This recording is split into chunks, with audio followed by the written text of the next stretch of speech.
It is Wednesday, April 8th. Welcome to this community update, a partnership between Vegas Video Network and Vegas Revealed. I'm Sean McAllister. And I'm Dana Roselli. Welcome, everyone. We've been doing so many great interviews with people around the community. And today we wanted to focus on pets, our furry friends. And so we have Sheryl Green here from Hearts Alive Village. It's a nonprofit animal rescue. And we wanted to talk to her about all sorts of stuff, what they're doing during this time, what they need help from the community, and also fostering and adoptions, because we all know a pet makes life a little bit better. Sheryl, welcome. Thank you so much for having me on today. And you're holding, you got a little friend with you that you said you started to foster, but then you ended up adopting, right? I did. I picked him up about 2.5 weeks ago, and since then he has wormed his way into my heart. I have had no intention of having a second dog, but I mean, look at him. I couldn't give him up. So he's mine now. My new office manager. So cute. And Sheryl, for people who don't know how fostering works, what is that whole process? So fostering is honestly one of the best things that you can do to save a life. We either have the animals in our care already, or we will pull them from the shelter. And at that point, you just take them into your home and just treat them as family. We will provide food, supplies, and any medical treatment that is necessary. And you just give them the opportunity to get comfortable in a home, to be more comfortable with people, and if you've got any other animals in the home, and just be available if they need to meet someone, for a potential adoption. So this really is all about giving them love and attention. There's none of the financial responsibilities that come with it. Right. Yeah, we want to make it as easy as possible for people to do, because having a foster home makes it so much easier for an animal to get adopted than being stuck in a kennel or in the shelter. So we want to make it as easy as possible for someone to take that animal into their home. And, money can be an issue sometimes. So we take that out of the equation completely. Mm-hmm.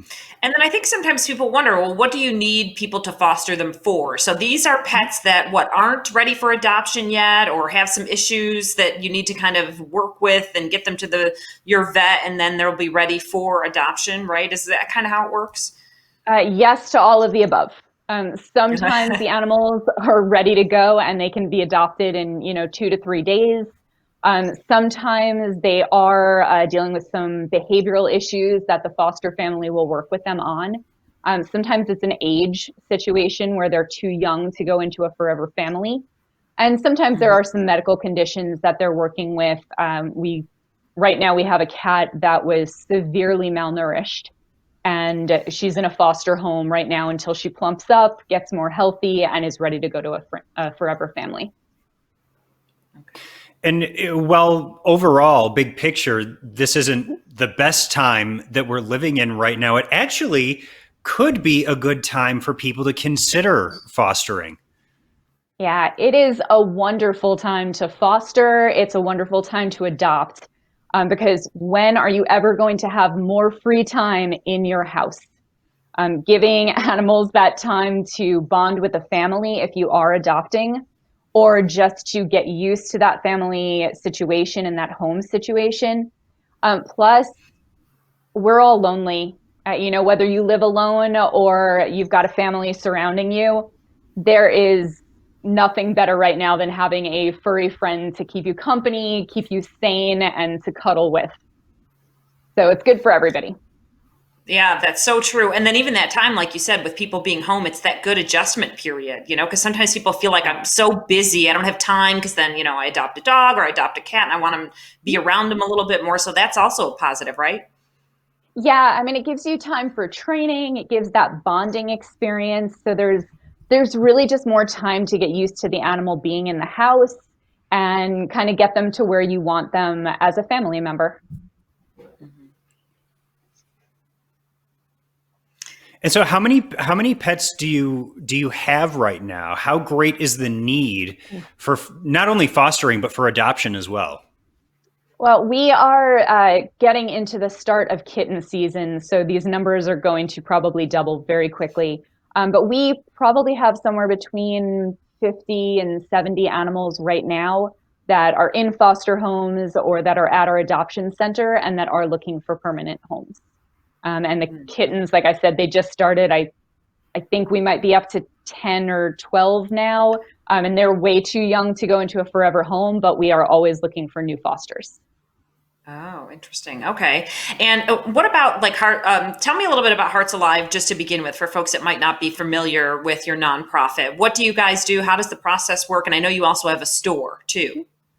We do. So with Hearts Alive, our goal from the very beginning has been to be one, self-sustaining, and two, to really be all-encompassing within animal rescue. You can't really rescue your way out of this situation. We have to be proactive, whether it comes to spay and neuter, education, and even just keeping pets in their original homes, because so many are given up for financial reasons or behavioral reasons. So we focus on, really taking care of all of those aspects. And we have our pet food pantry, which is called Kendalls Covered, and that supplies food and other things that a family might need if they're having some challenges financially, so that they can keep the animal. We also focus a lot on kind of those animals that are going to have a more difficult time getting adopted. So the sick, the old, kind of the broken. And we do a lot of medical, vetting to make sure that these animals get a second chance at life.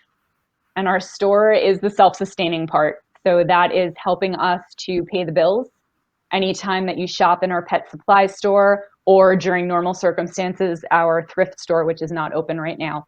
But anytime you shop there, the money goes right back into the rescue. We've got great prices and there's no sales tax since we're a nonprofit. Ooh. And you mentioned Kendall's Covered. Where does that name come from? So Kendall is the daughter of Christy Stevens. She's our founder. And we like to say that this is all Kendall's fault. She wanted, when she was about 10 years old, she wrote a journal entry saying if she had one wish, it would be to open an animal rescue called Hearts Alive Village and rescue everything from dogs and cats to pigs and cows. And we're a little short on the pigs and cows, but we're over 3,000 animals saved. So she had a vision and her mom thankfully followed through on it, and we're here today because of that. What about approval for adoption? I think some people worry, like, I have to fill out an application. What are the requirements? How will I get approved? What are you looking for in a foster mom or dad? Or sorry, an adoptive mom or dad? Yeah, sure. So honestly, that kind of depends on the actual animal that's going into the house. That's going to differ a little bit if it's a dog or a cat. If they're large, small, senior, young. But mostly we do have an application process. We do, if you are renting, we will follow up with the landlord to make sure it's okay that the animal does come into the home. And we like to do a foster to adopt. So what that is just a temporary, you take the animal in, we see if it's a good fit for you, for the pet. And then once, it's good for everybody, then we'll finalize the adoption and that animal is yours. And Sheryl, being a nonprofit animal shelter, what are your biggest needs right now? Finances are always, monetary donations are always huge. Right now, we are really positioning ourselves to be a resource for the community. So we do want to make sure that Kendall's Covered is filled at all times and that we can provide food or supplies or whatever we need. And to have plenty of fosters, one for the animals already in our care, and two, we are lifelong partners when we adopt out an animal. So if any of our previous adopters are getting sick during this time and can't take care of their pets, we want to be there for them with a temporary solution of a foster, so that that animal doesn't end up in the shelter system, doesn't end up in a worse situation. Mm-hmm. And so go over again right now. If someone's looking to adopt, I see on your website we went through and it showed some of the animals that are available and up for adoption. But if someone is interested right now in these times, do they make an appointment or how does that work? Yeah, if they email info@havlv.com or info@heartsalivevillage.org, they can make an appointment. And if the animal's in foster, then we'll connect them with the foster parents. If they are, we do have a cat cottage at our pet supply store. So if they are there, then they can make an appointment to come in and meet them. And yeah, hopefully it's a love match.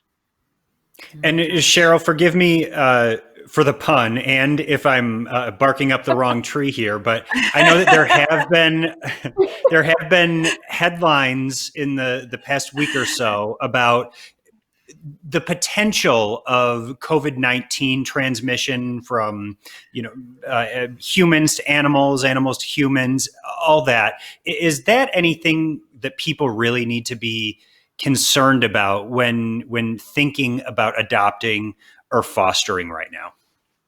While I am not a scientist, no, honestly, I think right now it's more we should be more concerned with staying safe and staying isolated and staying clean. But having animals around, we have not seen any signs that that's presenting a problem. And right now we're just trying to keep them out of the shelters and healthy and happy and keeping humans comfortable or company. Blech. Yeah. Company and comfortable. I was eyeing Jericho on your page, the black cat with the blue eyes. Is he still there? I have not heard that he got adopted. So yes, he would be taken off if he was. So shall we make an appointment for you? Maybe I'll talk to you offline. Yeah, he's cute. You have some really great animals. You were saying some that you even rescue from. I think he was from the streets, but you were saying he's so loving. Anyway. You know what? I mean, every animal is going to have their own temperament, but I think a lot of times they know when they're safe and they realize I'm in good hands now and I'm going to be okay. And they're so appreciative and they're so loving that just warms the heart. Yeah, and having a pet around definitely does do something to warm your soul, and there is an attachment there that is unmatched, really. Yeah. Yeah, Sean has a dog too. Sean Sawyer. Is Sawyer around? Can we show Sawyer? Sawyer is actually at daycare today. Okay. I love it. I love it. A little bit spoiled, but whatever. Sheryl, thank you so much for all the information. Such good things that you were doing. Again, say your address and your website and all that so everyone can get it. Yeah, so our pet supply store and adoption center is at 1750 South Rainbow Boulevard, and it's unit number 4 that is just south of Charleston. And our website is heartsalivevillage.org, and you can stop in there, see who you'd like to adopt, and we'll make it happen. All right. You have a lot of great information there. Thank you, Sheryl, for joining us. Thank you for having me.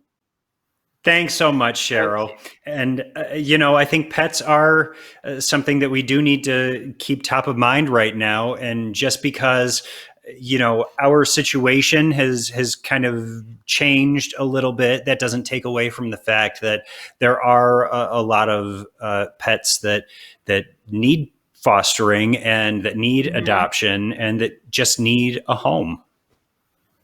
Yeah, and I think, even when we were just having that conversation, when I had asked her, it just popped in mind because I know so many people are like, well, I just don't have they don't make that initial move because they don't have the time for it. We come and go, we're busy, like I'd mentioned earlier, and this is just such a great time to just kind of adjust and see if it's a good fit for you. So I fostered twice, and it is great. They give you all the supplies, everything that you need. All you do is take them in for their little appointments whenever they tell you have to, and that's it. And when you're ready, if you want to, give them back when they're up for adoption, or you can keep them if it's a good match. So it's a great program. Well, it sounds like Jericho might be your next foster child. I really like Jericho. He's cute. I don't know. And maybe. Dayna, since you asked about Sawyer, he did at daycare just have his spring portraits taken today. Oh boy. So that's Look at Sawyer living him. his best puppy life at daycare with his new spring pictures. Oh, good. And the Easter basket to boot. All right. Love it. Listen, thank you everyone for joining us again for our COVID community update. We've really enjoyed doing these interviews, and we'll see you tomorrow. Have a good day. Absolutely. Have a good one.